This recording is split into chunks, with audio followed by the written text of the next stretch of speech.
con Arthur Danto,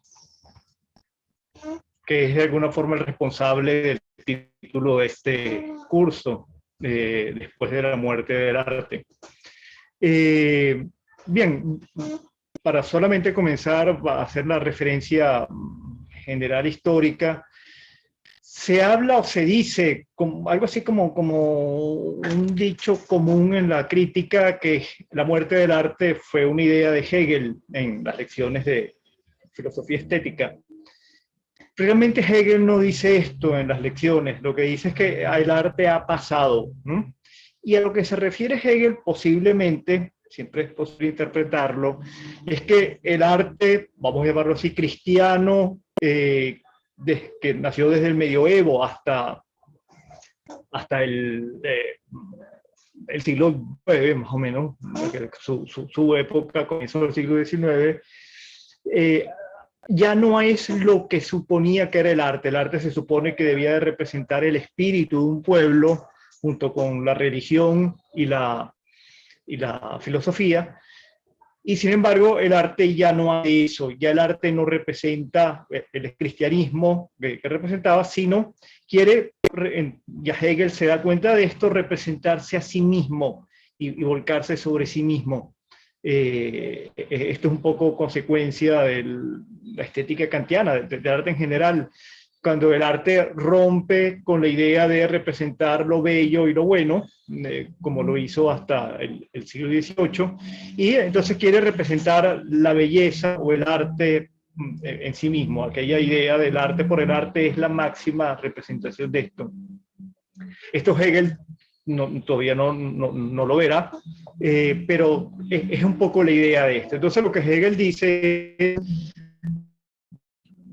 el arte ha pasado, ha dejado de funcionar como una forma de reflexión de actitud, y se muestra entonces, o pues pueden suceder dos cosas, o que se derrame sobre la vida, o que se vuelva una forma, digamos, como cerrada respecto a otras formas de comprendernos a nosotros mismos.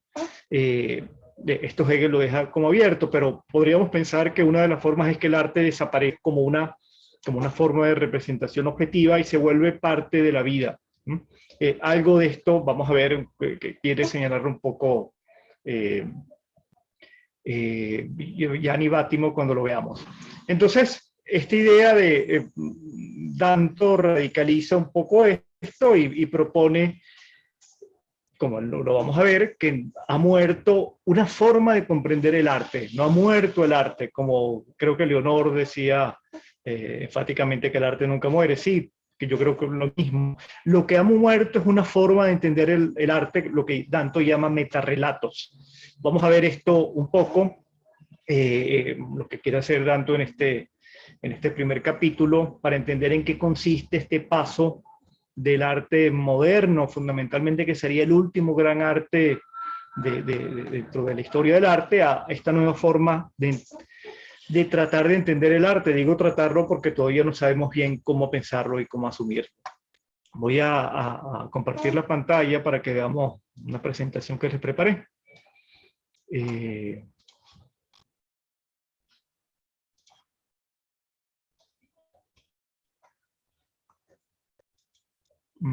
Perdón.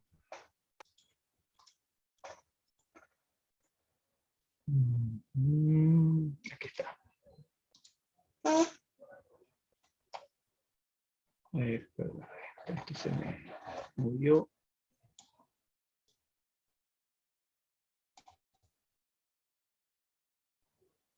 Bien.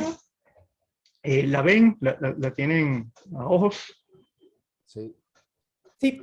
¿Ven la presentación? De acuerdo. Bien. Recuérdense, interrúmpanme, yo veo aquí la señal de si levantan la mano o me hablan, si quieren preguntar algo o discutir algo. Danto es este filósofo contemporáneo no solamente muy importante en la estética y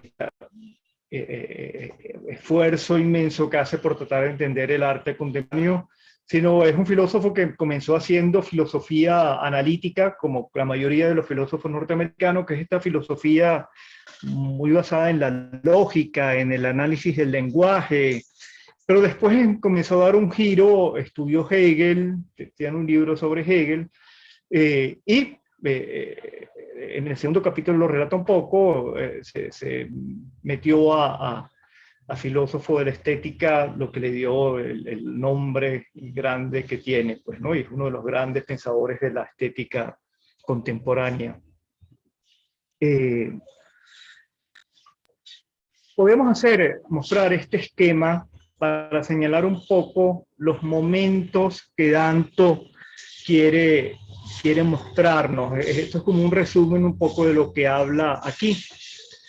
Esta línea verde que está aquí arriba, podríamos llamarla como los metarrelatos, es decir, como los relatos que justifican o nos responden a la pregunta ¿qué es el arte? Es decir, el metarrelato es lo que permite diferenciar qué cosa es arte y qué cosa no lo es, qué cosa entra dentro de, como se decía en el siglo XVIII, más o menos, XVII, perdón, las bellas artes de otras artes que tenían que llamarse artes, diferenciarse bellas artes de otras artes, porque se seguía el patrón griego, todo era arte en la medida en que todo supone una técnica para hacerlo, pero entonces habían artes mecánicas, por ejemplo, es lo que llamaríamos un poco ahora mecánica, ingeniería, etcétera, y había bellas artes, ¿no? Las bellas artes se definían de forma amplia, pero fundamentalmente eran pintura, escultura, poesía, arquitectura, danza, se me va alguna. De todas formas, esto se iba moviendo y este criterio de las bellas artes funcionó más o menos hasta acá, ¿no? Cuando empieza a hacer agua el periodo de la mímesis, que es un periodo de 2000 y pico de años, y entonces empieza a ver la necesidad de plantearse otra vez qué es arte, y de hecho se rompen vamos a decirlo así, la separación entre las diversas artes o las bellas artes ya no son exclusivamente la muestra del arte. Aquí tendríamos esta división que señala Danto siguiendo a Hans Belting. Hans Belting, este importantísimo historiador del arte, que hizo esta división señalando que solamente en el 480, en el siglo XV, que es el Renacimiento, el arte comienza a ser arte y a ser entendido como arte. Es decir, no podríamos decirlo, siguiendo un poco a Kant, como esta forma de hacer nuestra, como este producto humano que produce placer, que produce solamente regocijo, que se disfruta viéndolo y que puede tener efectivamente mensajes, otros mensajes, pero su idea fundamental es producir un placer, como lo diría Kant, desinteresado. ¿Por qué dice Belting esto? Y se lo señala Danto, porque antes había efectivamente arte en las imágenes religiosas, vamos a pensar el arte cristiano, que es el que trabaja Belting, sobre todo los íconos. Las imágenes religiosas no se pensaban como formas de causar regocijo, como formas de causar placer, sino se pensaban como formas para producir adoración, ¿no? Es decir, para adorarlas como una forma religiosa. Y entonces esas imágenes que podían ser bellas, aunque muchas no eran bellas a propósito, además, porque los pintores sabían técnicas bastante refinadas de pintar, sin embargo, lo que querían era representar la pureza de la divinidad, no sé, la bondad de Cristo, la bondad de María, y entonces no querían ser necesariamente bellas, sino querían mostrarse en principio como una forma religiosa, y ellas mismas se pensaban, es decir, los íconos, por ejemplo, y ciertas pinturas, se pensaban ellas mismas como sagradas, es decir, no solamente representaban lo sagrado, sino ellas eran sagradas. Y entonces algo pasó en Occidente, sobre todo en Europa, en el 480, que este arte, que era fundamentalmente vamos a llamarlo así, y discúlpenme a lo mejor el modo un poco mundano, propagandístico de las formas religiosas, y eventualmente había un arte también que era propaganda de las formas del poder, se convierte en una forma más mundana, efectivamente, más en el mundo en que se quería hacer un arte para el regocijo de la gente, ¿no? No es casual entonces que el arte que antes, este arte de los íconos, se mostraba fundamentalmente en instituciones religiosas, en las iglesias, los monasterios y en algunos lugares, digamos, privados, en las casas, por ejemplo, en un rincón especial donde había, digamos, una pequeña capilla para rezar. Se convierte en un arte que se hace público a partir del Renacimiento. Piensen en el arte ese de estatuas en la calle, digamos, arte en galerías de los señores dueños. Piensen en Florencia, una ciudad que ella misma se hizo una obra de arte. Y entonces tenemos que la idea de arte en nosotros, y esto le sirve para mostrar que hubo una época donde había arte, pero no se pensaba como arte. Bueno, igualmente él va a pensar que hay una época donde el arte ya no se piensa como se pensó el arte anteriormente, y sin embargo sigue habiendo arte. Lo que supone en esta época contemporánea es que tenemos que redefinir qué es el arte. Yo creo que esa es la gran pregunta de Danto, no solamente en este texto, sino en su obra en general. Tratar de responder a la pregunta, ¿qué es el arte contemporáneo? ¿Por qué? Porque esa pregunta no hace falta hacerla durante este periodo de mímesis que comenzó, como les decía, en la Grecia clásica. En la Grecia clásica, Aristóteles, más o menos en el siglo III antes de Cristo, escribe la Poética, y en la Poética dice que el arte, o digamos, la producción artística es, aunque los griegos no tenían la palabra arte, sino tenían la palabra poiesis, ¿no? Y dentro de la poiesis estaba la poesía, pero también estaba la producción de cosas. Bueno, de las cosas que se producen mediante la poiesis está el arte, y lo que diferenciaba al arte de las otras formas es la mímesis, la representación, que como lo decíamos la clase pasada, creo, Aristóteles está pensando sobre todo en la poesía trágica y dramática. Es decir, lo que debe hacer la tragedia griega es, para ser considerada arte, representar la realidad. Y este criterio que dio Aristóteles en la Poética va a ser tomado y repetido durante 1800 años más o menos, casi 2000 años. ¿Qué es lo que se representa entonces como verdad, como realidad? Eso va a cambiar, como van a cambiar los métodos y las formas para hacerlo. Efectivamente, en el Renacimiento se empieza a pensar la pintura y a mejorar las técnicas para hacer una reproducción de la realidad de forma cada vez más científica, podríamos llamarlo. Se inventa la perspectiva, se inventa el claroscuro, y posteriormente se van inventando técnicas, por ejemplo, de pintura, para hacer cada vez más posible esto que definía el arte, de poder representar la realidad de la forma más fidedigna. Esto se va acabando más o menos a mediados del siglo XIX.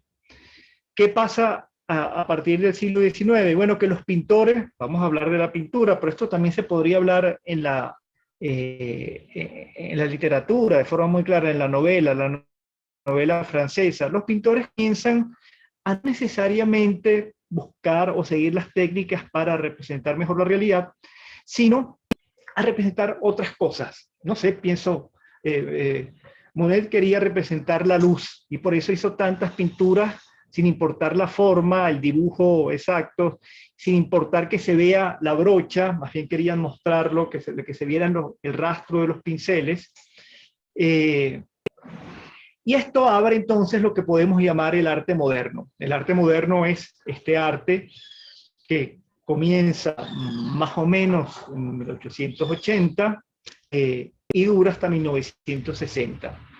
¿Qué sucede con ese arte moderno? No solamente es un arte que abandona la idea de mímesis, sino es un arte que se hace cada vez más consciente de sí mismo.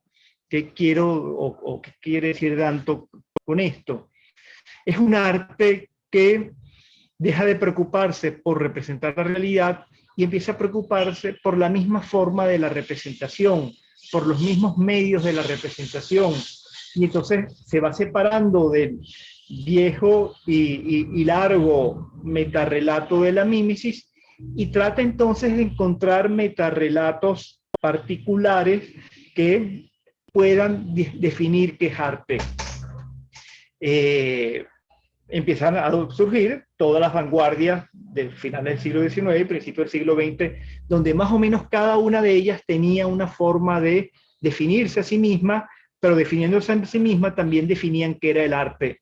Y así lo hizo el cubismo, lo hizo el dadaísmo, lo hizo el fauvismo y todos estos ismos que se dan, el surrealismo, que hasta llegar a la gran definición, según Danto, que hizo Greenberg sobre el arte, que el arte lo que hace es definirse y mostrarse a sí mismo. Y en el caso de la pintura, que le interesaba particularmente a Greenberg, es mostrar lo plano. Es decir, la esencia de cada arte es mostrar su propia estructura, su propia forma que lo diferencia de las demás artes. La pintura es lo plano, la escultura obviamente es el volumen. Ya no importa si representa o no, puede representar cosas, pero lo importante es que muestre el volumen.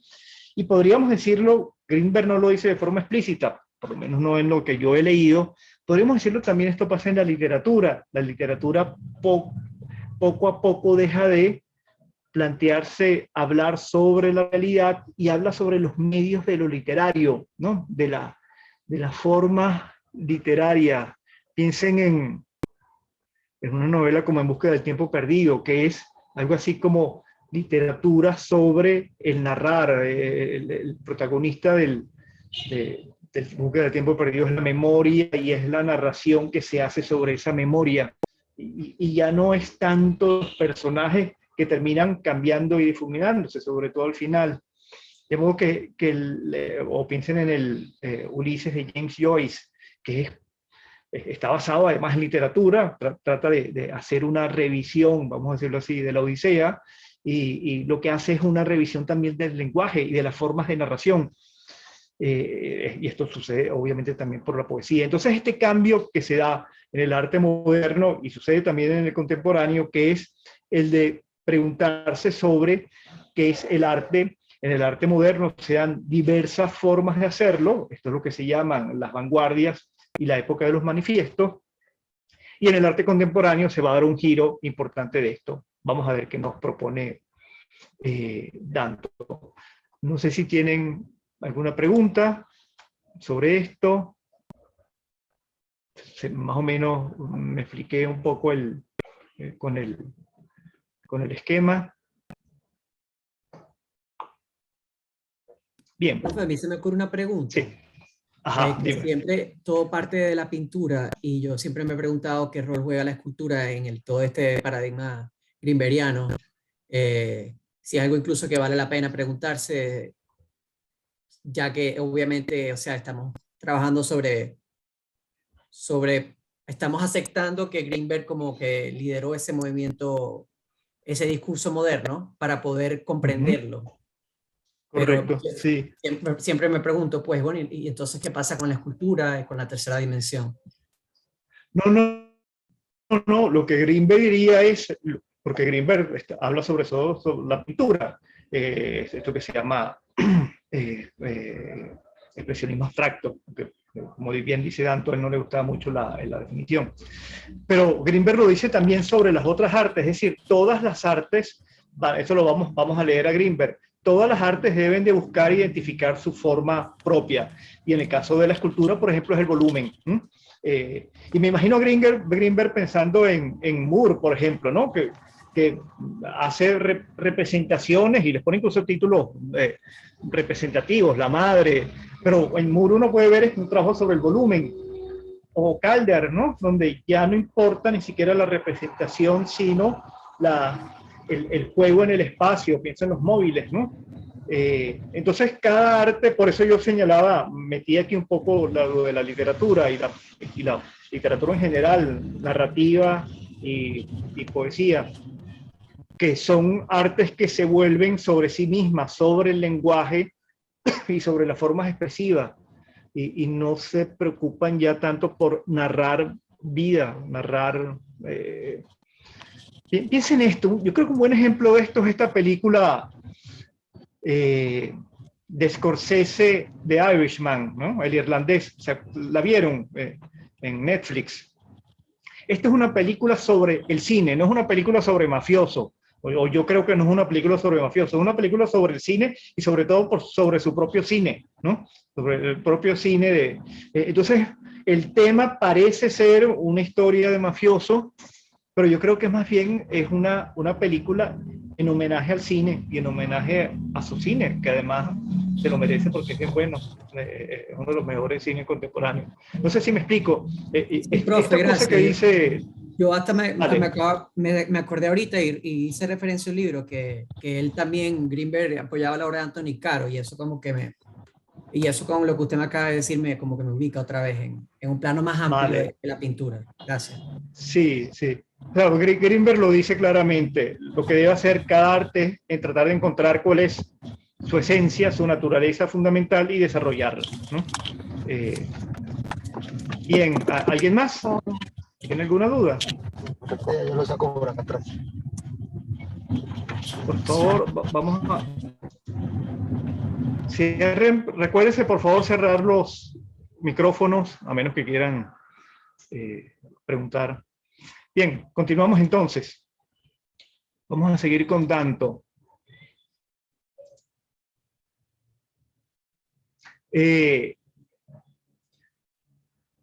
Dice Danto nos señala que él y Belting pensaron más o menos al mismo tiempo que había pasado una forma de entender el arte. Es decir, que en la contemporaneidad o el arte contemporáneo supone esto que señala de aquí, la relativa pérdida de fe en un gran relato que determine el modo en que las cosas deben ser vistas. Es decir, vamos a ver que incluso no solamente Danto nos dice cómo las cosas deben ser vistas, sino sobre todo en cómo deben ser pensadas. Por eso lo que Danto está planteando es una pregunta, como lo señalé hace un momento, realmente filosófica. ¿Qué es el arte? Supone responderlo no solamente señalando, vamos a decirlo así, extensivamente, es esto que está aquí, porque el problema va a ser eso, que ya no podemos identificar solamente viendo o señalando lo que es arte, sino que hay que pensarlo. De modo, Danto va a concluir, ustedes seguramente lo leyeron, con esta idea de que la contemporaneidad supone el momento de la filosofía en el arte. Yo no diría especialmente filosofía o particularmente filosofía, sino que el arte necesita ya no solamente ser contemplado y ser visto, sino sobre todo pensado.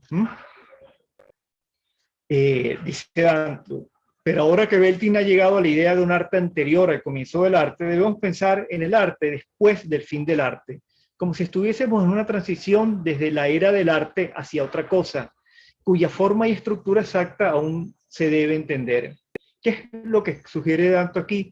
Que finalmente, digamos, en la contemporaneidad hemos llegado a el final de una narración o un metarrelato que nos decía que era el arte, y entonces tenemos que tratar de buscar uno que nos permita definirlo. Y esto finalmente nos va a llevar a un concepto del arte, que en este texto Danto no se atreve a formularlo. Yo les voy a proponer que leamos otro texto para la sesión que viene, que es el último libro de Danto, donde él da una respuesta, da un concepto de qué es arte. Por eso yo les voy a proponer un cambio un poco en la sesión próxima, ¿no? El próximo martes. Y entonces ¿Qué es esto del metarrelato? Nos dice Danto, yo escribía sobre cierto metarrelato que pensé había sido objetivamente cumplido en la historia del arte y que me pareció que había llegado a su final. Una historia había concluido. Mi opinión no era que no debía haber más arte, lo que realmente implica la palabra muerte, sino que cualquier nuevo arte no podía sustentar ningún tipo de relato en el que pudiera ser considerado como su etapa siguiente. Lo que había llegado a su fin era ese relato, pero no el tema de ese relato, es decir, no el tema del arte. ¿Qué quiere decir Danto con esto? Todo arte entre el Renacimiento hasta mediados del siglo XIX era un arte que suponía, su metarrelato era la mímesis, la representación de la realidad, y entonces cada estilo dentro de ese arte, renacimiento, manierista, barroco, rococó, neoclásico, romántico, cada momento de ellos suponía una forma distinta y acorde a los tiempos de poder representar el arte, de poder representar, perdón, la realidad. Se pensaba que, por ejemplo, el Renacimiento era todavía un poco rígido, el manierismo hablaba más de las formas flexibles, vamos a decirlo así, que son las formas más naturales. El barroco pensaba representar la riqueza de la realidad de forma más adecuada, de las maneras un poco adustas, clásicas. El Renacimiento es clásico porque además pretendía imitar el arte clásico grecorromano. Entonces el barroco pensaba representar de forma más cierta vamos a decirlo así, la multiplicidad y la variedad de lo real, etc. Entonces vemos en cada uno de estos periodos, pienso en el arte clásico, por ejemplo, el arte francés, donde hubo esta disputa entre el color y el dibujo, y la disputa era de cómo se representaba mejor la realidad, si con el dibujo o con el color. Y entonces todo el arte, lo que supuso dentro del metarrelato de la mímesis, era un continuo que suponía diversas estaciones, que cada estilo era una forma en que se tomaba en cada época la idea de representar la realidad. Esto se acaba a mediados del siglo XIX. Y entonces hay una etapa nueva que comienza por lo mismo que el metarrelato de la mímesis, en los metarrelatos particulares de cada una de las vanguardias, que suponía, además, cada una se pensaba que ella definía qué era el arte, criticando además el arte anterior, señalando que el arte anterior había pasado, había que superarlo, era reaccionario, burgués, etc. Y cada una de estas vanguardias, ella pensaba representar lo que iba a ser no solamente el arte ahora, sino el arte del futuro. Entonces, en el modernismo se da, vamos a decirlo así, la conciencia, y esta palabra rayo, la conciencia de la explosión o del derrumbe del relato de la mímesis y la necesidad de crear un nuevo metarrelato. Grinberg hizo uno, el surrealismo con sus manifiestos hizo otro, lo hizo el futurismo, y hubo, digamos, vanguardias que no hicieron manifiestos explícitos, pero sí implícitos. Danto, en uno de los capítulos posteriores, señala esto. A Picasso se le preguntó cuánto iba a durar el cubismo, y él dijo: el cubismo es el arte, es el nuevo arte, y debe durar el resto digamos, de la historia, pues, ¿no?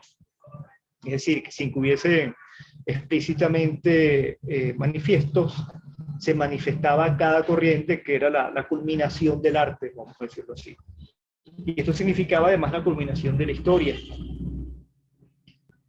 En parte esto significa no pertenecer ya, es decir, si estamos fuera de los relatos, o ya un gran relato inscrito en algún sitio de nuestra conciencia que, entre la inquietud y el regocijo, marca la sensibilidad histórica del presente. Esto ayuda, si Beltin y yo estamos en lo cierto, a definir una aguda diferencia entre el arte moderno y el contemporáneo, cuya conciencia, creo, comenzó, esto está malo este punto, comenzó a aparecer a mediados de los 70. ¿Qué pasa en la contemporaneidad? Todos estos relatos, el gran relato de 2000 años de la mímesis y los relatos de la vanguardia empiezan en la contemporaneidad, por ahí a partir de Greenberg lo tasa un poco dramáticamente en el 64 con la exposición de Warhol en la Galería Stable, pero podríamos pensarlo que sobre todo en los 70 empieza a hacerse ruina esta diferencia entre lo moderno y lo contemporáneo. Lo moderno pensaba plantear una nueva definición, distinta a la mímesis, pero una nueva definición de lo que era arte, y lo contemporáneo cada vez se va a dar cuenta, por la diversidad de los movimientos que surgen y por la diferencia que existía con la forma en que se hacía arte hasta los años 60, empieza a surgir Profe, Sí, dígame. perdimos la presentación. Sí, yo me salía de ahí a propósito. Lo que quería decir es que, no te preocupes, es que el arte, lo que va a hacer el arte contemporáneo, lo que hay es sobre todo una conciencia de que ya no hay relato que pueda identificar y englobar toda esa multiplicidad de tendencias, de estilos, se derrumban las diferencias entre los estilos, lo que Greenberg había planteado como gran proyecto moderno, que era que cada estilo, cada arte visual, las artes plásticas, o ahorita las llamamos artes visuales, debía tener un estilo particular, la pintura, lo plano, el volumen en la escultura. Esto se acaba y en la contemporaneidad vemos esto que ya ni siquiera a veces podemos identificar estilos. Se habló en algún momento de la muerte de la pintura. Bueno, ya no sabemos un video, una performance, una instalación en un museo, qué cosa es y en qué estilo lo metemos. Tenemos que crear estilos nuevos. Entonces, no hay ni siquiera, digamos, la idea esta de formatos visuales constantes, sino es precisamente el que todas las formas de definir se han derrumbado. Y bueno, lo que va a hacer Danto es tratar de encontrar una nueva. Y vale la pena señalar esto de la definición. Los filósofos, dice Gilles Deleuze, lo que hacemos es trabajar con conceptos. Y los conceptos lo que hacen es definir. Definir significa señalar los límites entre un algo o un conjunto de cosas y otro, ¿no? Es poner precisamente el límite. Este texto se llama el arte fuera de los límites, porque precisamente la contemporaneidad es eso, derrumbarse límites, derrumbarse formas de definir y de señalar dónde está el arte, dónde no lo está, y dentro de las artes, que es pintura, que es escultura. Entonces, aquí hay un problema que parece un problema del desarrollo histórico del arte contemporáneo, pero que también es un problema filosófico, porque no nos permite saber dónde trazar el límite para definir pintura, escultura, que es el arte de otras cosas, que es el gran tema de Danto, ¿no? Es decir, definir cómo se diferencia, la gran pregunta de Danto, cómo se diferencia una caja de brillo del mercado a una caja de brillo que hizo Andy Warhol, ¿no? Ópticamente no tenemos forma de diferenciarla, ¿no? Por lo menos viéndola. Tocándola así porque eran distintas, pero viéndola no sabemos. Entonces, ¿cómo sabemos qué es arte y qué no es arte? Si no hay, los sentidos no nos proporcionan esto. Bueno, hay que buscar una nueva definición. No sé si hay preguntas. No sé si se ve esto porque esto es un tema realmente filosófico y realmente estético. Es decir, la pregunta que nos hacemos de forma, creo que muy sensata y muy legítima en un museo, pero ¿por qué esto está en este museo? Si es, no sé, es un cuadro en blanco, es una silla, si esto podría estar en mi casa, pero en mi casa no es arte y no vale además miles de dólares, o a veces millones de dólares, ¿y por qué si está en el museo entonces sí es arte? Esta pregunta que digo es sumamente legítima. Supone esto, no tenemos una forma única de señalar dónde está el límite y cuál es lo que define arte o no, cosa que no pasaba evidentemente con el arte mimético, ¿no? El arte mimético era, como decía, las bellas artes, que me dicen, bueno, esto que está en el museo, que merece la pena, porque además había una academia que señalaba que esto valía la pena estar aquí, y además es pintura y representa algo, y entonces yo sé que es arte, ¿no? O una escultura sobre humanos, dioses, animales, etcétera. Yo sé que esta cosa es arte, ¿no? Y no es Profe, un juego, por ejemplo, dígame, sí. yo sí tengo una pregunta con respecto a eso, ¿no?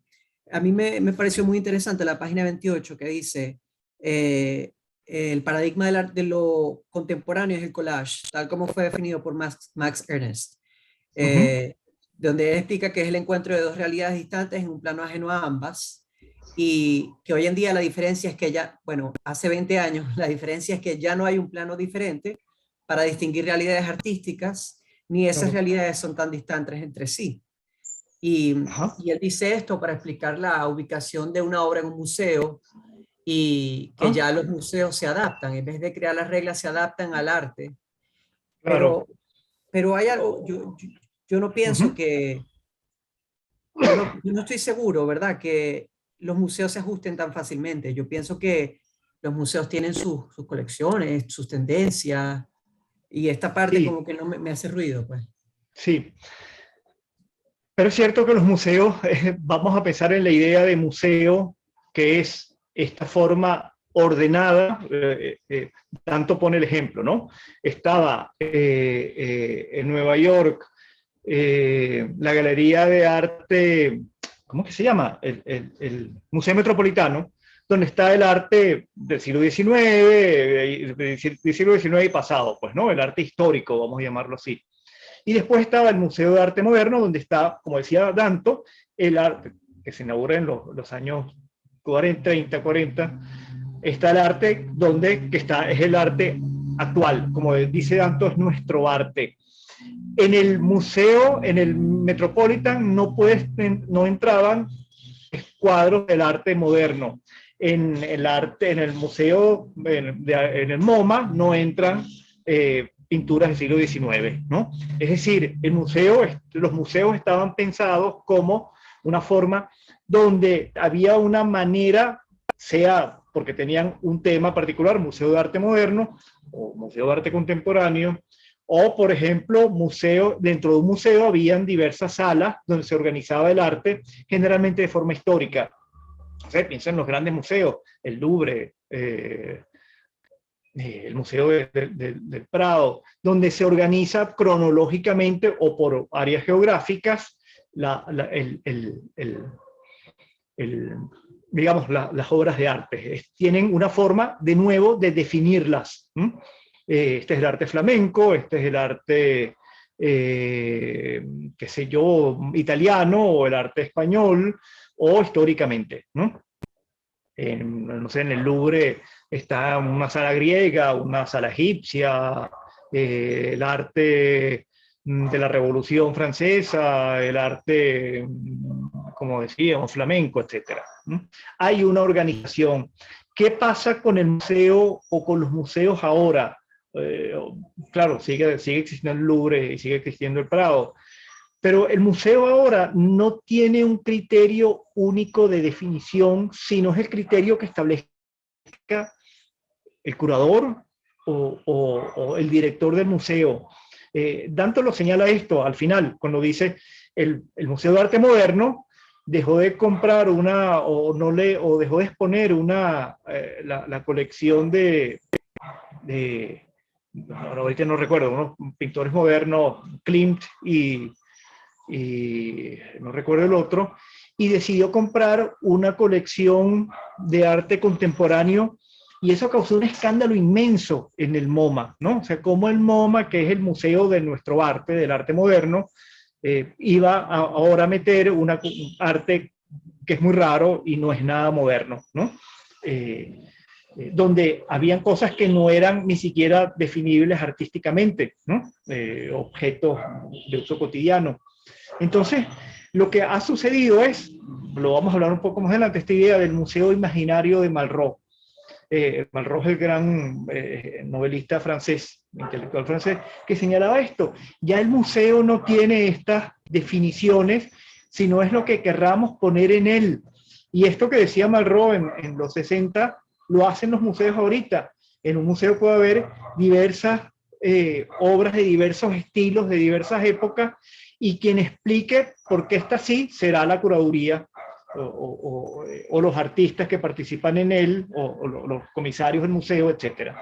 Es decir, ya no hay esta idea que tenían los grandes museos de mostrar formas muy definidas y particulares de arte.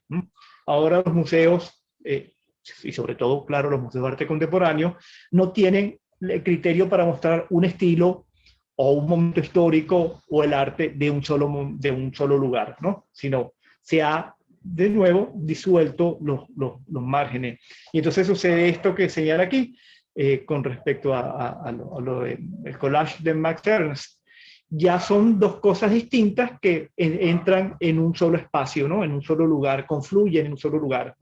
Y la coherencia es una coherencia que es fabricada post exposición, es digamos, post, la idea de unir estas cosas. Y entonces el curador nos va a decir qué cosa es lo que lo une estas cosas que son tan diversas, ¿no? Máscaras de África y pintura contemporánea, pues, ¿no?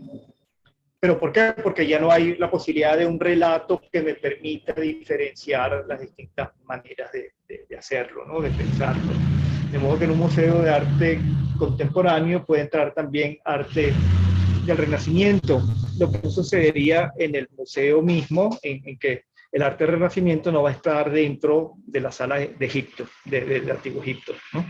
Eso sería un desatino. Bueno, en el arte contemporáneo sí puede suceder eso, ¿no? Vamos a ver un poco precisamente porque el arte contemporáneo se piensa fuera de la historia. Esta es la tesis de Danto en este texto, ¿no? Es decir, el arte contemporáneo se puede apropiar de formas históricas para su interés, ¿no? Están estos artistas apropiacionistas que toman formas, Danto refiere a Wittlow aquí, toman formas del pasado y las ponen como si fuese presente, es decir, lo hacen efectivamente presente, porque es Wittlow haciendo, vamos a ver una imagen, pintura como Picasso. Obviamente no es Picasso, es Wittlow, porque además se pone un retrato un autorretrato picassianamente hecho, pero él está tomando esto como si fuese arte contemporáneo, y se piensa como arte contemporáneo, no se piensa como arte pasado. Pero vamos a ver esto más adelante. Sigo con la presentación, vuelvo a la presentación.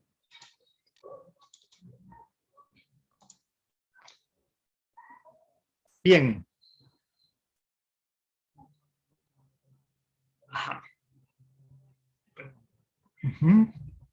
Arte contemporáneo e historia. En contraste, el arte contemporáneo no hace un alegato contra el arte del pasado.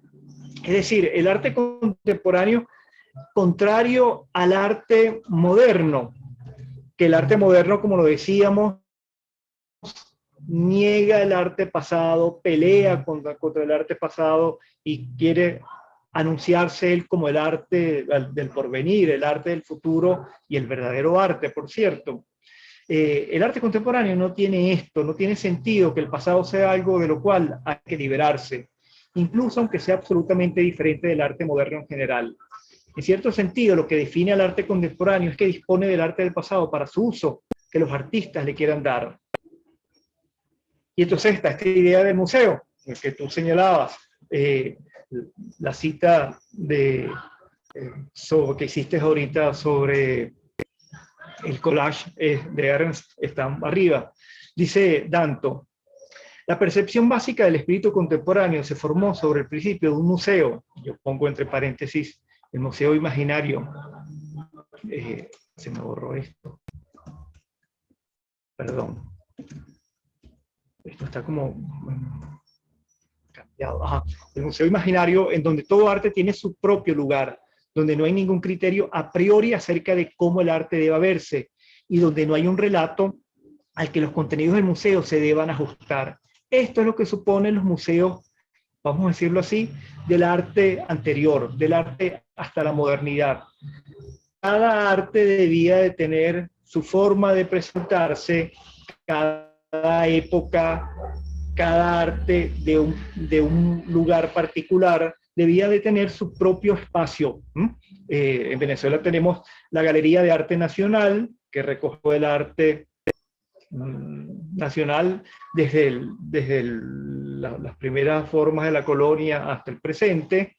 Está el Museo de Bellas Artes, que recogía las artes, vamos a decirlo así, modernas hasta la modernidad, y estaba el arte contemporáneo, de lo que tenía un poco esta idea de museo contemporáneo, en el que entraba más o menos de todo. Podía entrar arte muy contemporáneo. Yo recuerdo haber visto exposición de Joseph Beuys, a tener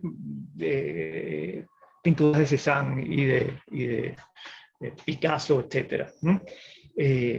Entonces, tomo la división venezolana a señalar hasta el Museo de Bellas Artes, desde el Museo de Arte Contemporáneo.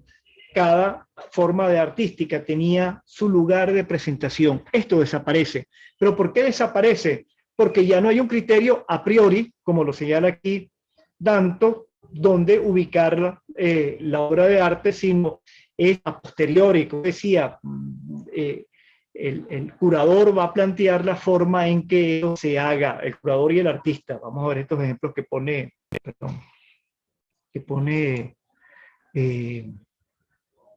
está esta idea de lo que decíamos de apropiarse de la historia.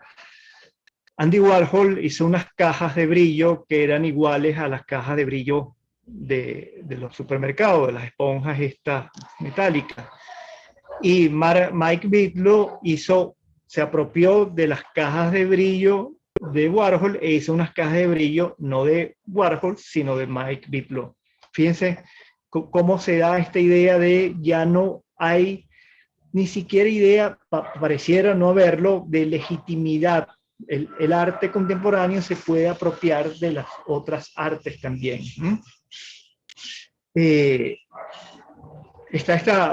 Danto habla de este museo, que es un museo histórico en Maryland, donde Fred Wilson usó el museo como obra de arte, y entonces lo que hizo fue descomponer la forma en que estaba expuesto. Esto es un museo histórico, digamos, muy tradicional, y lo convirtió lo trabajó de una forma distinta, de modo que el museo mismo se hace obra de arte contemporánea. Y lo contemporáneo podríamos verlo de nuevo por la pregunta, me imagino alguien que le guste el museo histórico, que cuando ve la intervención que hace Wilson se pregunta, bueno, ¿por qué hicieron esto en mi museo? ¿Qué se quiere hacer aquí? Y no se comprende, efectivamente, visualmente no se comprende. Hay que entender la curaduría que hizo Fred Wilson para, y que le permitió además, por supuesto, la dirección del museo, para entender qué cosa está pasando aquí. Que es lo que quiero decir con esto, no hay forma de comprenderlo siguiendo los parámetros, los metarrelatos anteriores, digamos, hasta la modernidad. O tenemos esta exposición de Kossuth en el Museo de Brooklyn, donde aquí se ven más o menos, las unidades son pequeñas, como Kossuth saca de las bodegas del museo las esculturas y lo dio de una forma que es inmencionable, ¿no? Que es un juego que no se puede señalar cuál es el orden que está establecido aquí, cuál es el criterio que se establece.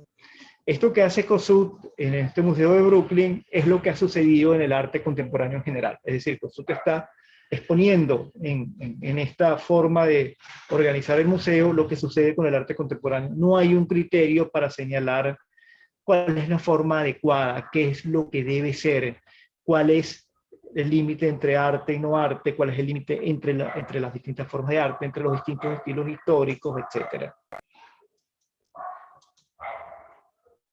Este texto se llama Moderno, Posmoderno y Contemporáneo. Lo moderno es el arte después de la mímesis, ¿no?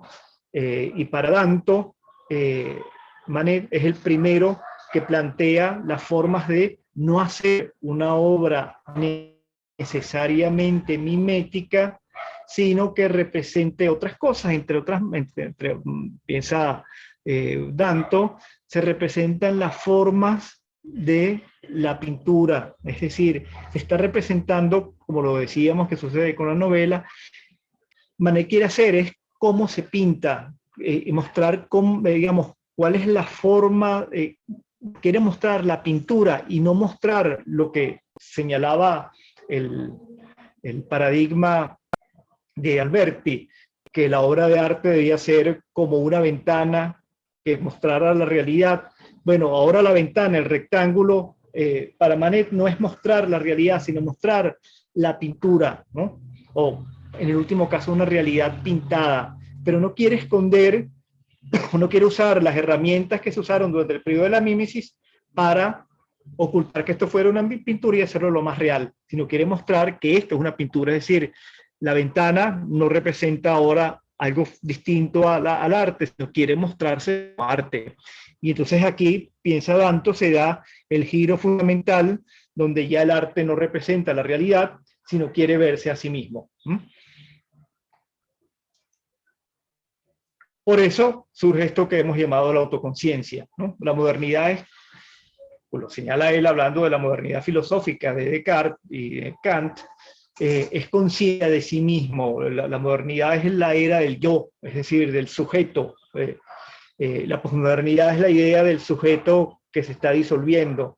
Pero en la modernidad hay conciencia de sí mismo, y entonces, como lo decíamos, en el caso del arte se aparece la idea del arte como ventana, que debe mostrar que era el paradigma de Alberti en el 480, y la mirada se vuelve hacia el arte mismo. Esto es propio de las artes visuales, pero también ha sucedido en la literatura y en la música. Con el modernismo, dice Danto, las condiciones de la representación se vuelven centrales, de aquí que el arte, en cierto sentido, se vuelva su propio tema. Este fue precisamente el sentido en el que Clement Greenberg definió el asunto en su famoso ensayo de 1960, Pintura modernista. La esencia del modernismo, escribió, descansa, en mi opinión, en el uso de métodos característicos de una disciplina para la autocrítica. Y entonces Cézanne, que piensa Danto es como la culminación consciente de esto, ya no le interesa para nada ni siquiera respetar las formas, los colores, la perspectiva, sino quiere es mostrar pintura. La pintura mostrándose a sí misma. Esto es la conciencia, esta autoconciencia del arte sobre sí mismo. Y autoconciencia también, y esto lo añado yo distinto a Danto, de que se están acabando los grandes paradigmas sobre qué es lo real, qué es lo bueno y qué es lo bello. Es decir, el arte moderno hace de forma muy explícita la conciencia de lo que habíamos dicho en la clase pasada con Nietzsche, de que Dios ha muerto. Dios ha muerto significa que las bases que le dan fundamento a lo verdadero, a lo bueno y a lo bello se han derrumbado, o sea, ya no existen o se están derrumbando. Y entonces esto supone que ya no hay conciencia clara de qué es la realidad, de qué es lo bello y qué es lo bueno.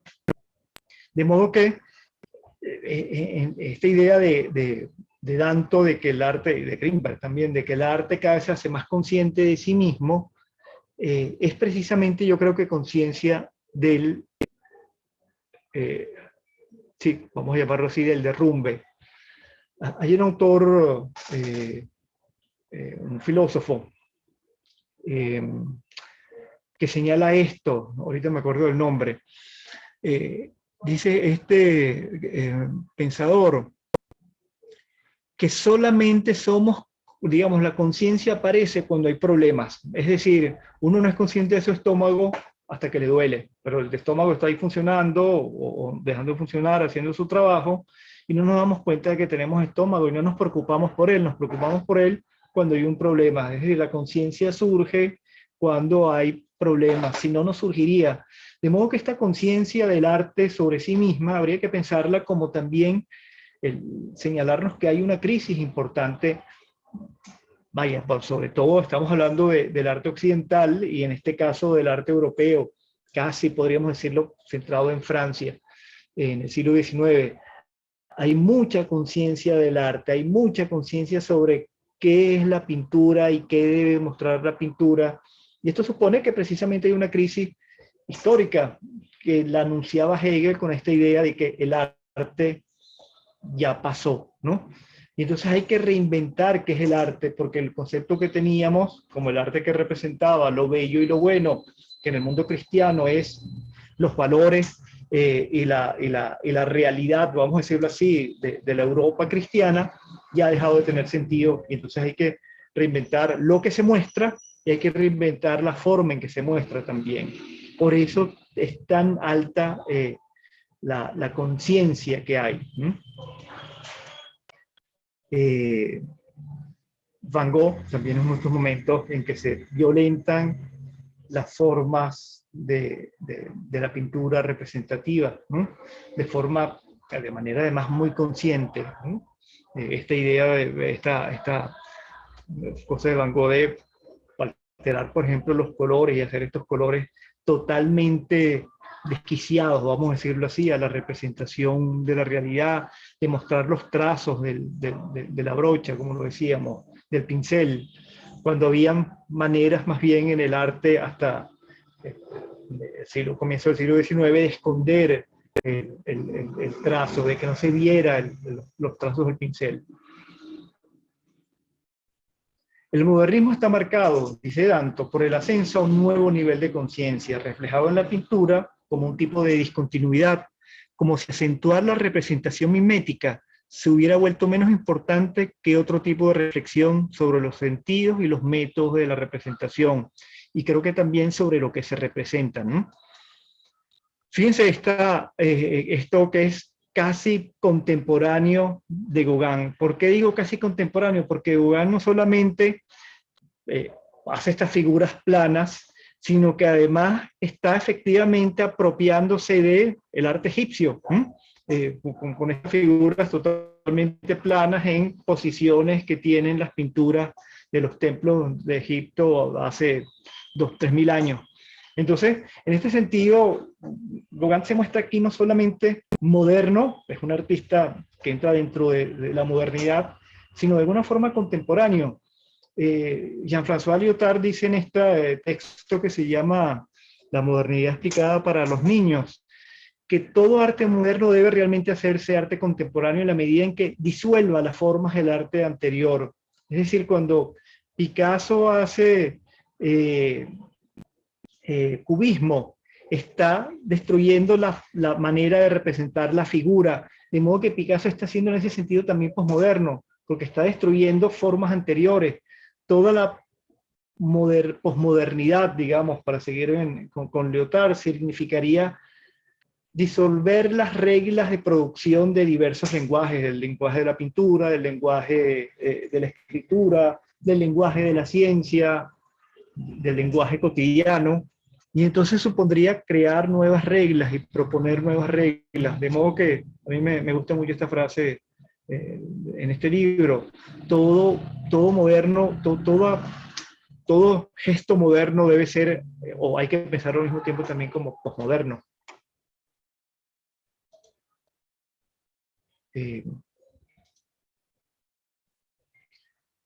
Y estamos en, bueno, Jackson Pollock, que es uno de los ejemplos fundamentales de Greenberg para mostrar que ya no hace falta ni siquiera, hemos visto todavía con Cézanne, con Van Gogh, con Gauguin, representaciones de la realidad totalmente transformadas, totalmente, donde no se atiende a la representación, y obviamente no es porque estos pintores no supiesen pintar, sino decidieron hacer otra cosa. Ya en Pollock se ha llegado y esto es uno de los ejemplos fundamentales de Greenberg, se ha llegado ni siquiera a la necesidad de representar cosas, sino hacer la mera expresión en el plano, en las dos dimensiones, que es que es la forma pura de la pintura, según Greenberg, o Robert Motherwell. Cabe además hacer la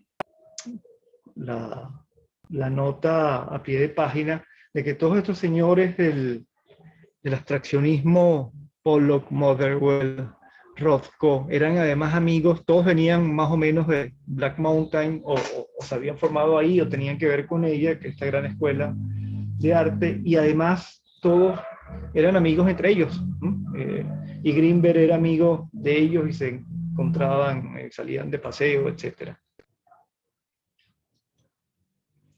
¿Qué pasa con el arte contemporáneo? En mi opinión, no designa, dice Danto, un periodo, sino lo que pasa después determina un relato legitimador del arte, y menos aún un estilo artístico que un modo de utilizar estos estilos. Entonces, fíjense, aquí hay lo que podríamos pensar una metadefinición de arte, en el caso del arte contemporáneo. No es un estilo nuevo, es decir, no es un estilo posterior al expresionismo abstracto. Tampoco es, o tampoco tiene un relato legitimador. Greenberg lo tenía.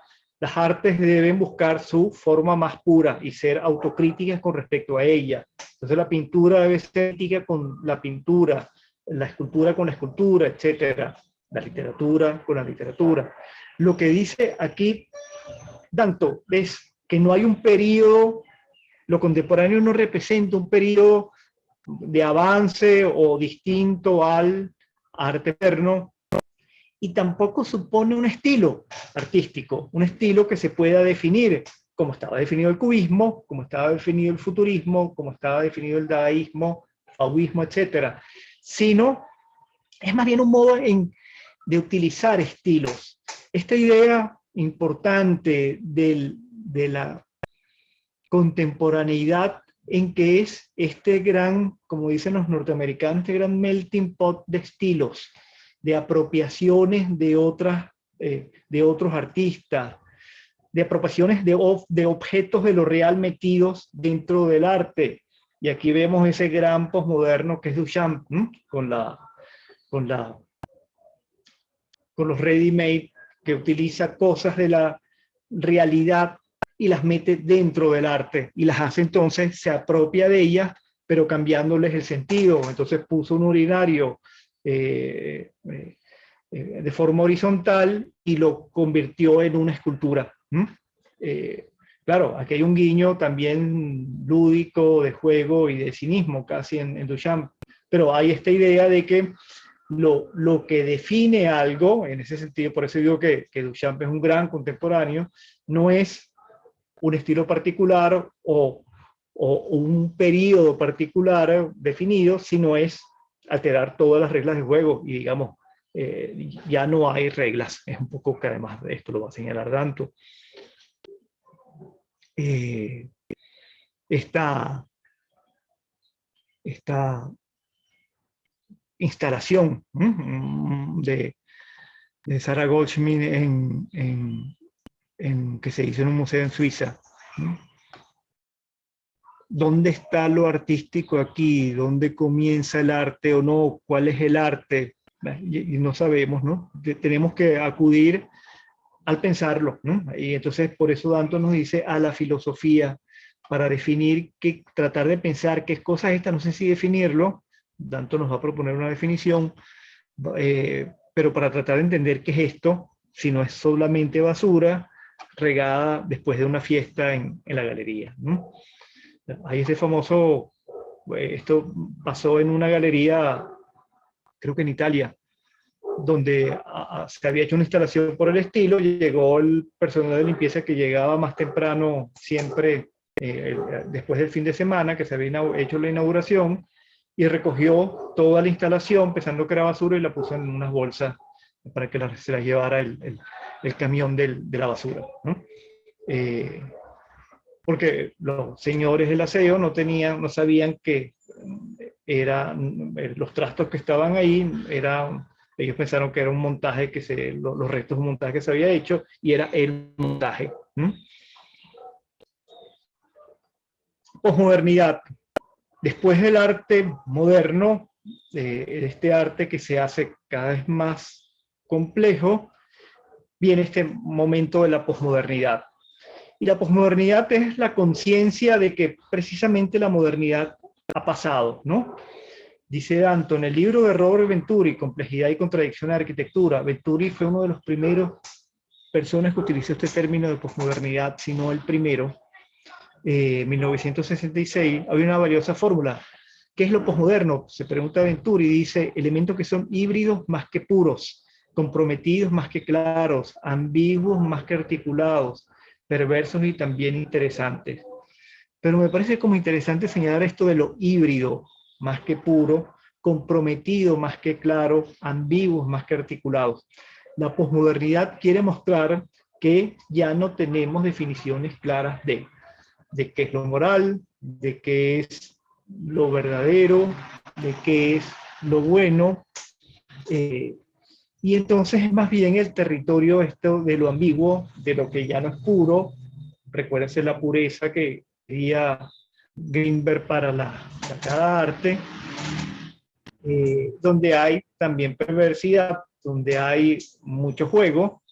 Entonces la posmodernidad es en el arte, pero también digamos, en la filosofía, en la arquitectura, etcétera, la conciencia de que ya no hay límites claros.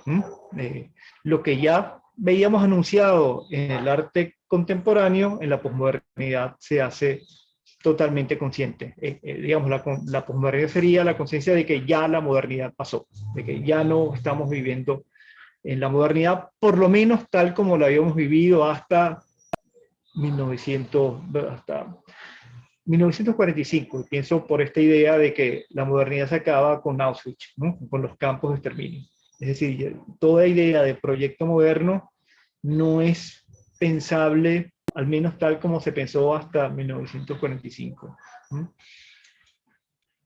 Y entonces, bueno, vemos esta collage, estas varias cosas metidas dentro de en una sola obra, como esta pintura de Rauschenberg, o estos collages de Schnebel, que además Schnebel hacía de todo, era cinematógrafo, escultor, pintor. Podríamos capitalizar la palabra contemporáneo. Dice Danto, para cubrir cualquiera de las divisiones que el posmodernismo intenta cubrir, pero otra vez nos encontraríamos con la sensación de que no tenemos un estilo identificable, que no hay nada que no se adapte a él. Es decir, Danto prefiere el término contemporáneo posmoderno porque posmoderno marcó un estilo dentro de las artes entre los años 70 y 80. En cambio, contemporáneo es precisamente un concepto mucho más amplio donde englobaría lo que podemos reconocer como arte contemporáneo, que está más o menos definido en lo que nos escribió Venturi, pero también incluyen otras cosas que no son posmodernas. En ese sentido, Danto reafirma el término contemporáneo sobre el posmoderno, que como él bien señala, podría igualmente identificarlo, porque todo arte contemporáneo es posmoderno en la medida en que no quiere mantenerse dentro de los límites que planteaba la modernidad, porque la modernidad era, incluso hasta Greenberg, marcar límites en las artes y por lo tanto dar definiciones de qué debe ser el arte. Nos encontramos con cómo la misma arquitectura se desarma. Además esto, vean que es un centro de salud mental, más ni menos. La misma arquitectura deja de ser arquitectura. Lo contemporáneo, así lo contemporáneo es, desde cierta perspectiva, un periodo de información desordenada, una condición de perfecta entropía estética. ¿Por qué perfecta entropía estética? Entropía es desorden, caos. Porque precisamente la estética, lo habíamos dicho un poco en la clase pasada, Kant quería plantear con la estética, en la crítica de la facultad de juzgar, cuál es, vamos a decirlo así, la forma de la experiencia estética que la diferenciaría de la forma del conocimiento y la diferenciaría de la forma de la moral, que son los tres grandes temas de Kant, ¿no? La crítica de la razón pura define qué puedo conocer y cómo es el conocimiento. La crítica de la razón práctica define qué es lo moral y cómo llegar a ello. Y la crítica del juicio es lo que definiría la estética, es decir, qué es esta experiencia que no es ni conocimiento ni moral y que permite una forma de placer. Bueno, la entropía estética está aquí porque ya no hay esa división kantiana, es decir, Kant ya no es válido porque no tenemos una forma de hacer estas delimitaciones. Y esto supone un equiparable a un periodo de casi perfecta libertad.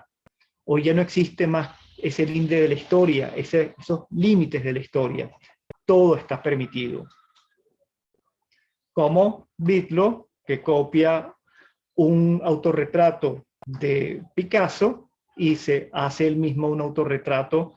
El resto de la exposición son cuadros de Bitlow apropiándose de Picasso. Pero señala Bitlow con toda la coherencia, esto no es Picasso, sino es Mike Bitlow. Ver o pensar el arte contemporáneo.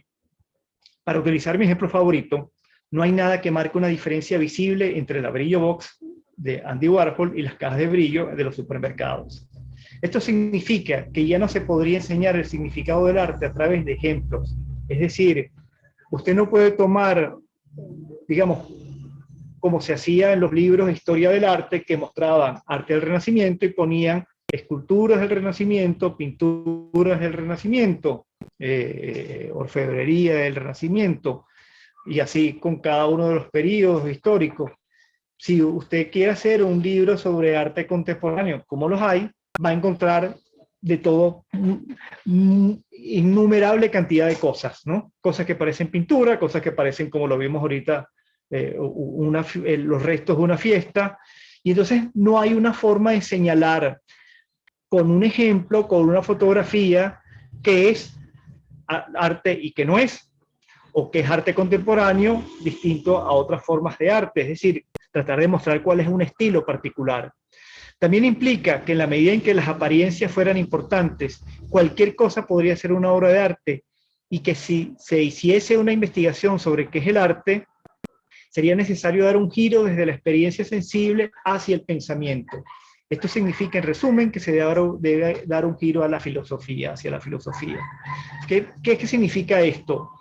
Que si no tenemos posibilidad a través de la vista de saber qué es arte contemporáneo y diferenciarlo de otras cosas, de la realidad, por ejemplo, entonces lo que tenemos es que pensarlo, porque incluso tenemos esta cuestión de que ni siquiera tenemos, a veces el arte contemporáneo no es ni siquiera objetos, son imágenes en un monitor, o son instrumentos. Recuerdo una exposición que se hizo en una galería en Caracas, en la Galería Monitor de los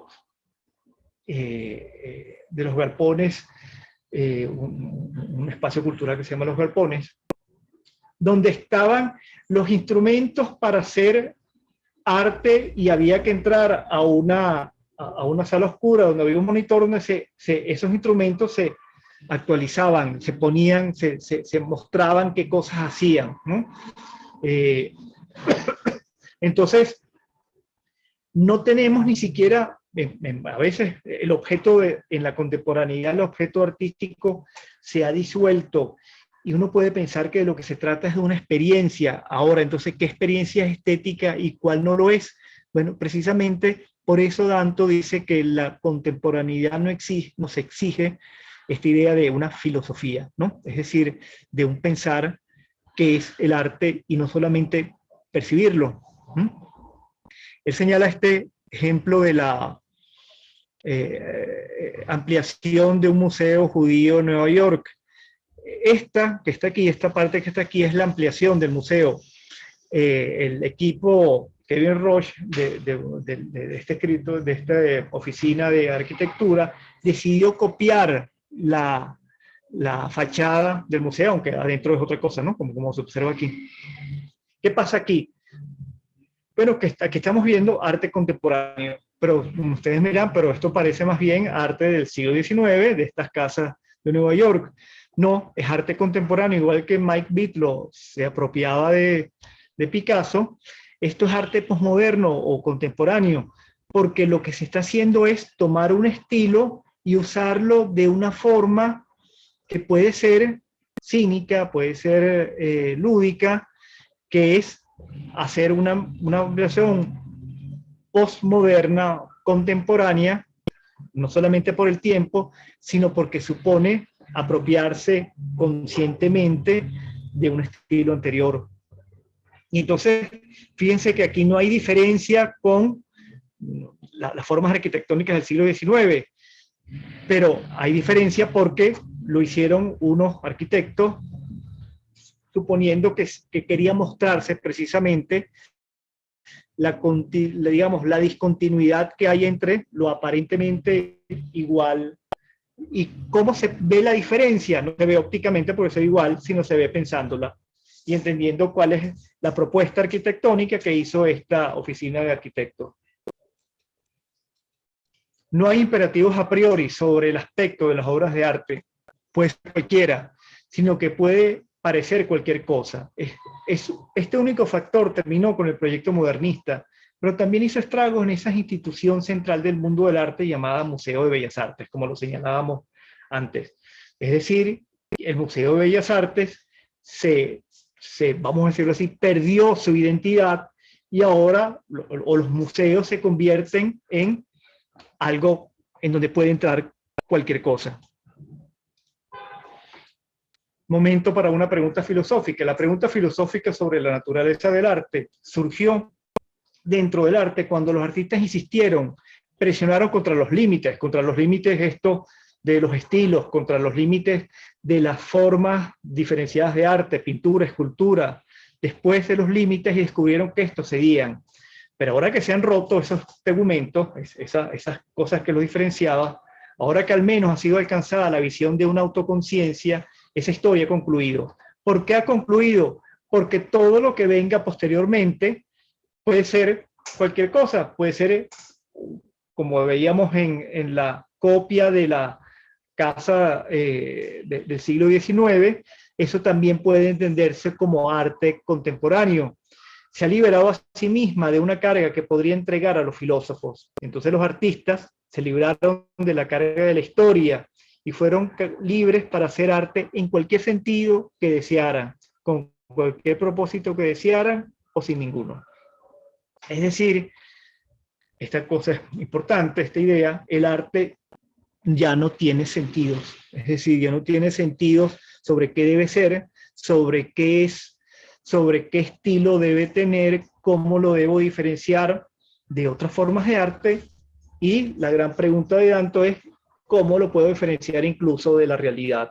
Ya no tengo posibilidad de determinar eso de forma absoluta. Sí se puede determinar como lo hemos dicho, por los criterios de la curaduría de una exposición, por lo que quiere decir el artista, por lo que nosotros entendemos, y esto va a ser muy importante, lo vamos a ver, entendemos como no solamente ya receptores pasivos, sino también tenemos que, esto lo dice Gadamer, tenemos que completar la obra de arte con los sentidos que nosotros damos, y también va a definir qué es arte, el mercado, ¿no? Que no es poco y no es menor en el arte contemporáneo. No sé si me he explicado, si hay preguntas, si se entiende. Se refiere, profesor, sí.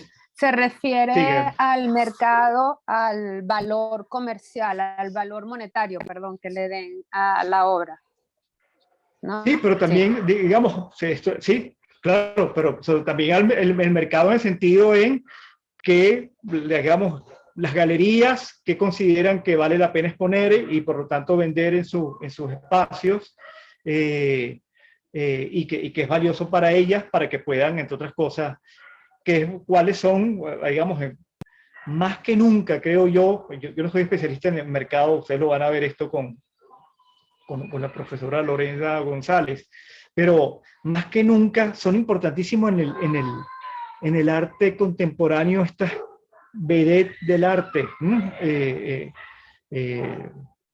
digamos, estos grandes artistas que marcan la pauta no solamente de ciertas tendencias en el arte contemporáneo, sino de ciertas tendencias de mercado también, ¿no?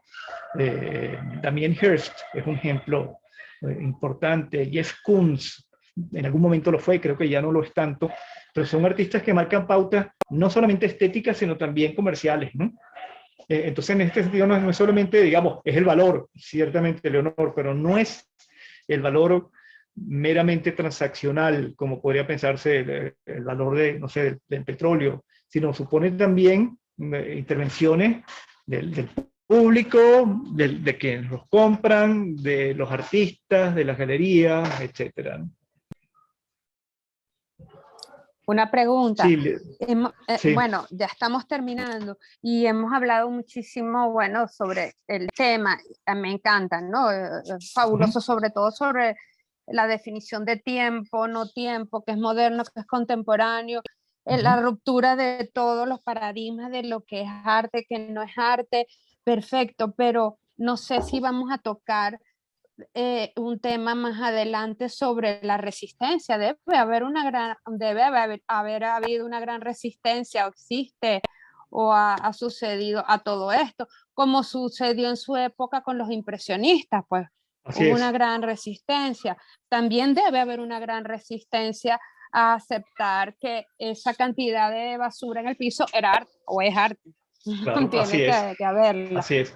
Y por eso yo señalo que estas preocupaciones son totalmente legítimas. Es decir, yo creo que es como realmente también una pose, aceptar esto de forma totalmente acrítica, como, bueno, si esto me dicen que es arte, lo tomo, pues no.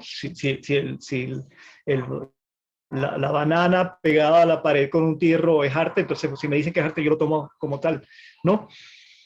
Yo tengo esto como principio fundamental y creo que debemos de, digamos, deberíamos entenderlo. No cesa nuestra facultad de juzgar, es decir, nuestra facultad de juzgar siempre está presente, siempre debemos preguntarnos por qué, ¿no? Esto.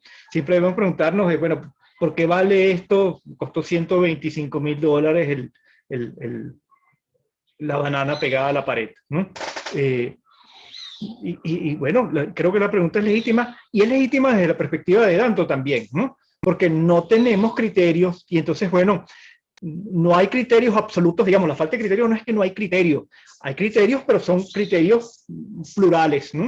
Es el criterio del artista, es el criterio del curador, es el criterio del público, es el criterio del mercado, y dentro de cada uno de esos hay corrientes de curaduría, que cómo entender el arte contemporáneo, cómo exponerlo, qué decir de él, hay criterios museográficos, es decir, criterios hay, la cosa es que no hay ya un criterio.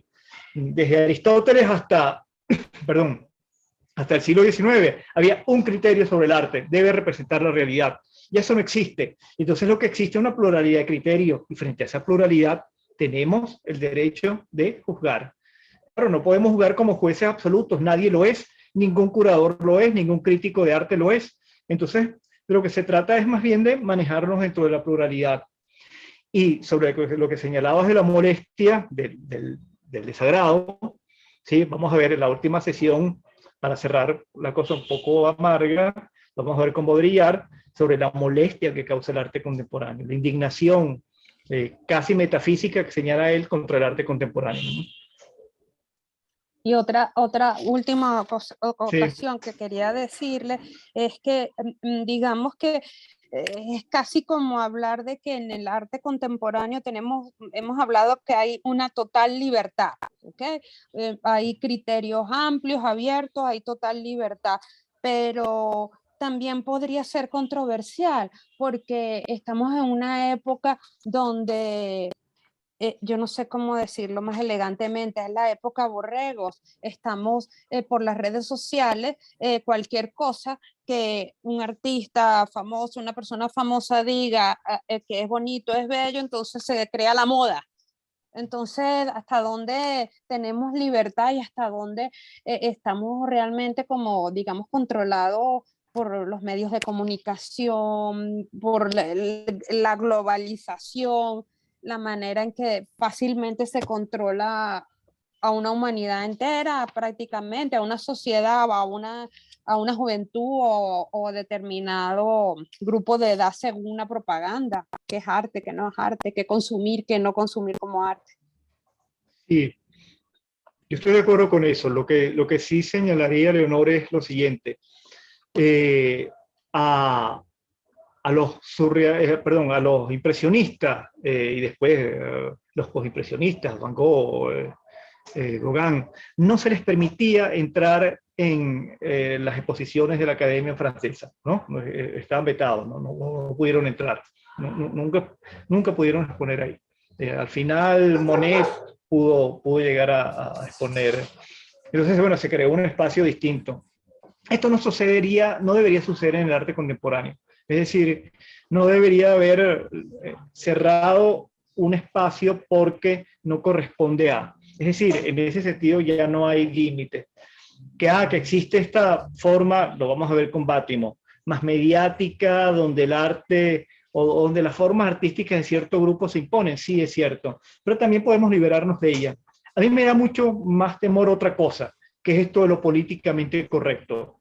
Esto de vamos a quitar pinturas de Picasso porque Picasso maltrataba a mujeres, o vamos a un grupo no de oficiales del Departamento de Cultura de Estados Unidos, sino de miembros que visitaban el museo ¿cómo es que se llama? El Museo de Arte Moderno, querían quitar obras donde se mostraban desnudos porque eso no era apropiado para los niños que iban al museo.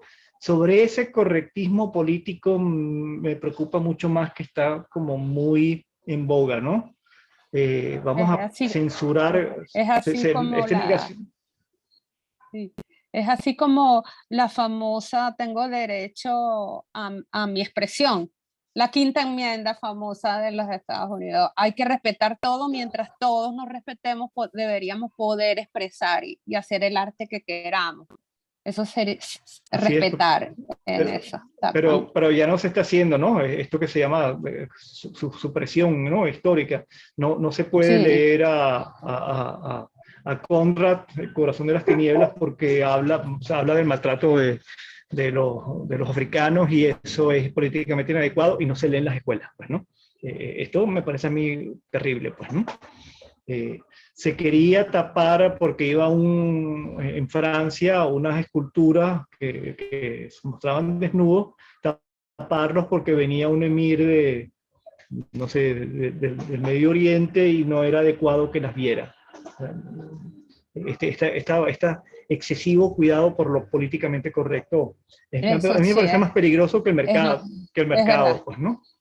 Exacto, sí. Que creo que pasó recientemente en nuestro país creo que fue unas obras que eran anatómicas, no recuerdo cuál fue el artista, que fue hace poco que negaron la entrada porque representaba obras, digamos, en desnudos o algo así, no sé quién fue, si alguien se recuerda. Desnudos, disculpa, Leonor, ¿serían desnudos? ¿Serían desnudos? No eran o desnudos. Serían, no, yo eran creo que representaciones anatómicas, más bien. Exacto, es un señor que hace plastificación de cadáveres. Ajá. Y okay, esa fue esa fue una exposición que presentaron en el Centro Comercial Sambil. Duró poquito y de inmediato la clausuraron porque decían que eso era inmoral, que era antiético, todas las cosas. Y de hecho, también, a manera de anécdota, cuando Chávez murió, que fue el que más se opuso a esa exposición, alegaron que si eso le había a él parecido inmoral, antiético y demás, ¿cómo pretendían ponerlo a él encerado también? Entonces, por eso fue que no lo enceraron o plastificaron como hubieran querido, al estilo de Lenin, por ejemplo. Ok, sí, eso fue. Exactamente, Bien, gracias. No, de nada, un placer. ¿Alguien más quiere preguntar algo? Bien, entonces les decía, yo les voy a enviar a Pamela para que lo ponga el link sobre voy a enviar esta presentación, no sé qué le pasó, yo la corregí y creo que no guardé las correcciones, algo así, que había unos errores, la reviso, y se la envío a Pamela para que la guinde, la ponga en el Padlet. Y entonces vamos a cambiar el texto que yo había propuesto sobre Danto, vamos a cambiarlo por esta pregunta sobre qué es el arte, precisamente la definición que Danto propone. Es decir, si ustedes se dan cuenta, aquí no se atreve a dar una definición, precisamente lo que se trata es como de no definirlo, como que es indefinible. Y su último trabajo, y su última publicación en vida, después se han publicado otras cosas, recopilaciones, pero propone un concepto de arte que vamos a leer. Entonces yo le pongo el texto para que lo lean y lo podamos discutir la semana que viene, ¿de acuerdo? Profe, ¿y Bueno, no sí, vamos a digan. leer los demás capítulos de este libro? ¿Nos vamos directamente a otro? No quisiera otro porque es que no podemos extendernos en tanto. Yo quisiera mostrar primero este texto porque es muy importante. Marcó una perspectiva fundamental en la explicación estética, vamos a llamarlo así, sobre arte contemporáneo, pero me parece interesante mostrar lo que Danto finalmente pensó, ¿no? Lo que terminó desarrollando para ver un poco la evolución y bueno, lo que fue su pensamiento final, pues, ¿no? Es decir, Danto de alguna forma se desdice con esto que dicen en que es arte. Por eso me parece interesante mostrar. ¿De acuerdo? Profe, Muy bien. una De pregunta. todas formas, Gerardo, dígame, María. Perdón, disculpa, sí, no. Gerardo, cualquier cosa que te interese leer, un momentico, María, disculpa. Cualquier cosa que te interese leer y discutimos, lo podemos hacer, ¿no? Estamos abiertos a Sí, continuar. profe, lo decía, nada más lo decía, pero probablemente surge más adelante, porque me pareció muy interesante la capacidad de Danto de aislar, bueno, no de aislar, pero sí de centrar estas reflexiones con respecto a temas filosóficos y no tanto reflexiones sobre la influencia del capital, incluso cuando tocan el tema postmoderno. Yo creo que ya Jameson había publicado La lógica cultural del capitalismo tardío. Y bueno, eso, lo disfruté mucho del texto, solamente que pues me preguntaba en qué iba a concluir, ¿no? Las relaciones filosóficas con el tema, con ese aspecto del capital, pero realmente pues no es algo que quiera traer al espacio, sino... Vale. Bueno, yo lo puedes traer a clase, hoy estoy a la orden si quieres conversar sobre esto, como lo decíamos, mediante en el chat, etcétera, ¿no? Perdón, Bien. María, ¿qué querías decir? Sí, le quería preguntar, ya desde hoy efectivamente tenemos que empezar a presentar algún escrito, ¿verdad? No, todavía no. Vamos a terminar Danto Ok. y yo les pediré un escrito sobre Danto, ¿de acuerdo? Perfecto, gracias, profe. Bien, entonces les dejo el link para que bajen qué es el arte y la presentación que hicimos hoy para que la tengan a su disposición, que hacen acompañar el texto de Danto, ¿de acuerdo? Con algunas imágenes, etc. Muy bien, muchísimas gracias pues por su tiempo, su atención y su generosidad para escucharme. Nos vemos el martes que viene, ¿de acuerdo? Que tengan feliz semana. Muchísimas gracias, profesor. Muchísimas gracias, profe. Gracias. Hasta el próximo. Gracias a ustedes.